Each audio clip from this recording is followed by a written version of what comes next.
Bishop Rhodes, Bishop Pena, my fellow priests, distinguished honorees, faculty, parents, and family of our graduates, and most of all, graduates of the class of 2018. It's great to be with you to celebrate this Eucharist on this important weekend. You know, at the start of every academic year here at Notre Dame, we have a Mass of the Holy Spirit to ask God to send His Spirit to guide our learning and our inquiry in the course of the year. The readings for that Mass happen to be the same readings as for the Feast of Pentecost, today's feast, when we celebrate the sending of the Holy Spirit to the disciples after Jesus' death and resurrection, so they may go out and be Christ for the world and preach the good news.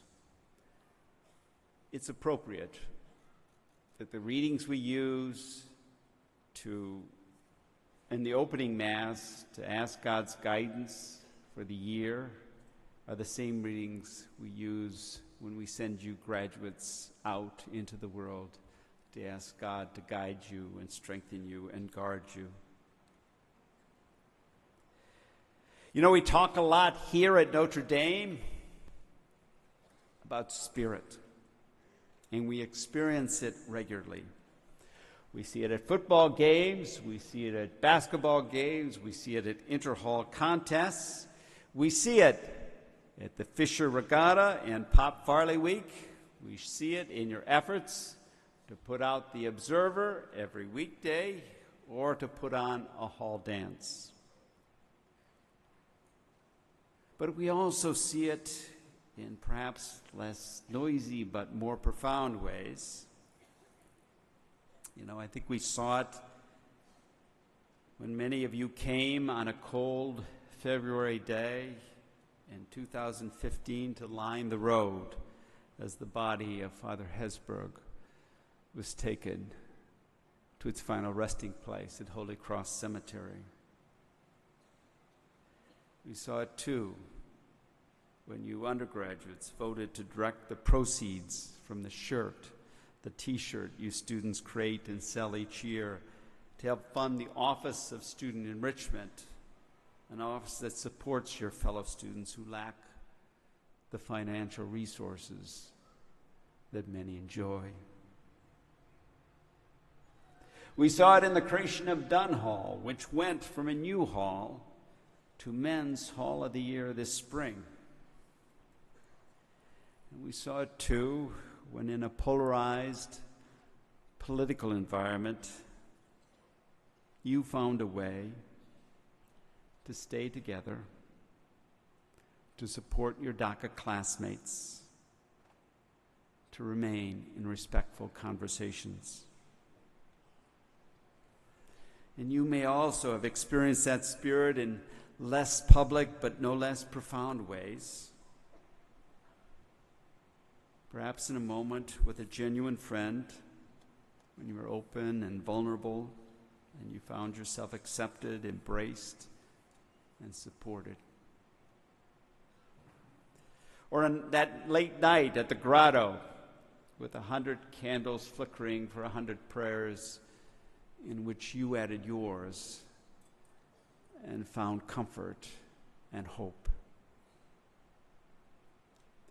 You may have also known the spirit of the more challenging moments of difficulty, struggle, disappointment, division, and darkness when you found the strength to go on and to overcome whatever confronted you. There is, of course, a spirit that's simply an expression of human emotion and enthusiasm. Yet I hope you found here at Notre Dame something more. The presence of God in the other person and in your heart. I hope that you found a spirit that is not your own, but the mystery of God working in you. It's more than a passing feeling or a transient emotion, but an encounter with God through the Holy Spirit that can truly transform us. In the first reading today from the book of Acts, the disciples are gathered in a room, uncertain and afraid.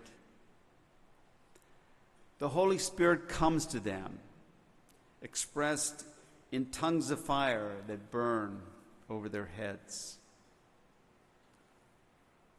The fire is appropriate for the Spirit. The fire's flame inspires and guides the desire for good. The light of the fire lets us find our way. The warmth comforts us on the cold winter days of our lives. If you reflect back on your time here at Notre Dame, perhaps you can recall those moments when you sensed God's presence as the flame of inspiration, the light that guides, the warmth that comforts. As you go forth from here, continue to keep your heart open to the Spirit, particularly at those moments of decision and those moments of challenge. Always remember, though, there is one sign above all that indicates the presence of the Holy Spirit. It's the capacity to live a truly generous, loving life toward those who depend on us, our spouse and our family and our friends, to all with whom we live and work, to the stranger and the immigrant, and in a special way, to the poor and vulnerable. We celebrate the accomplishment of each and every one of you in earning a Notre Dame degree, and we are sure that other accomplishments lie ahead for each of you. There is, though, one accomplishment above all that matters: living a good, generous, compassionate, and caring life. Remember always the words of St. John of the Cross, who said, "In the evening of our lives, we will be judged on love alone." The accomplishment of love is the only one that endures.